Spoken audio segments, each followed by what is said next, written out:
And I know it doesn't seem like it right now because I have a microphone, but normally in my natural self and not my spiritual self, I'm a more nervous person. I'm a more cautious person. I don't like to do things that are very scary. And Honey is the same way. She's very cautious. Like if she's gonna slide down a slide, all the other kids will go head first. And she's like, wait, so I'll hold my hand. We have to have a full preaching sermon for confidence before she's gonna go, that the Lord is with her. He would never leave her nor forsake her. Like, it's the whole thing.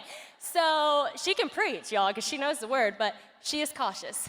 So, to our surprise, we had a little incident recently where I had to take Haven to the doctor, and it was kind of a faraway appointment, so I asked my mom to go with me. So we're at the doctor, Christian's keeping Honey, and Christian wanted to work out. Now, Christian is dedicated to working out. He was not going to miss a workout. So he thought, you know what, I'll ask Willie, my dad, his father-in-law, to watch Honey while I work out. Which if you've seen, my family show and you know my dad, he's not really like the guy you drop your kid off with, But he has gotten softer in his older years, and he's done great with the kids. So Christian drops, Honey off with Dad, and Dad's keeping her, and Dad's so sweet. He makes her cinnamon toast, turns on a movie, and then he's cleaning out the kitchen. And he was cleaning out the oven and everything, so he had the doors open.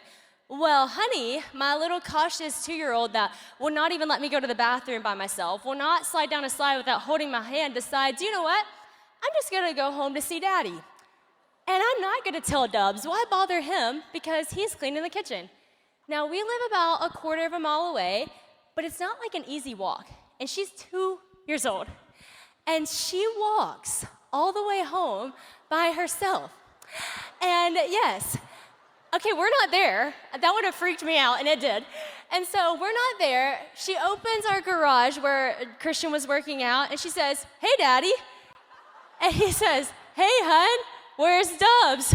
Thought there was a prank, all this stuff. Well, meanwhile, we're at the doctor. I get a call from Christian. At the exact same second, Mom gets a call from Dad, and we're like, something happened. This is not good.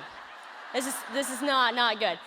So we, walk to the other end of the doctor's office, and I'm talking to Christian, and she's talking to Dad, and me and Mom looked at each other, and we're like, oh my gosh. So I quickly pull up the security camera, and I rewind it a couple minutes, and I see my little 2-year-old tiny Honey just like,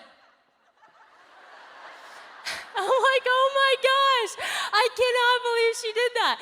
Honey, like cautious Honey, walked all the way home. So I said, Christian, let me talk to her. And I said, Honey, why did you do that? And she said, because I wanted to go see my daddy.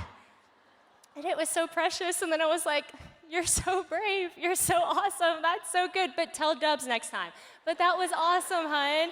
And I said, Honey, because I could see her talking on the security camera, but I couldn't hear her. I said, what were you saying? She said, I was just saying, ow, these rocks really hurt my feet. She was barefoot. She walked home barefoot. And as crazy as that is, and as funny as that is, when I asked her, I said, why did you do that? And she said, because I wanted to go see my daddy. I thought, that's actually really powerful stuff right there. Because the desire to be with her dad empowered her to do something that was so outside of her comfort zone. She walked cautious Honey, had some kind of crazy bravery to go walk home all by herself. The child that acts like she can't walk, so I will hold her, walked barefoot all half a mile, which was like a mile to her, 5-6 minutes home, all by herself. And friends, I just want to come here and encourage you that the job that God has called you to do, it's going to be hard. It's going to require you to go outside of your comfort zone. It's going to have its own set of pain.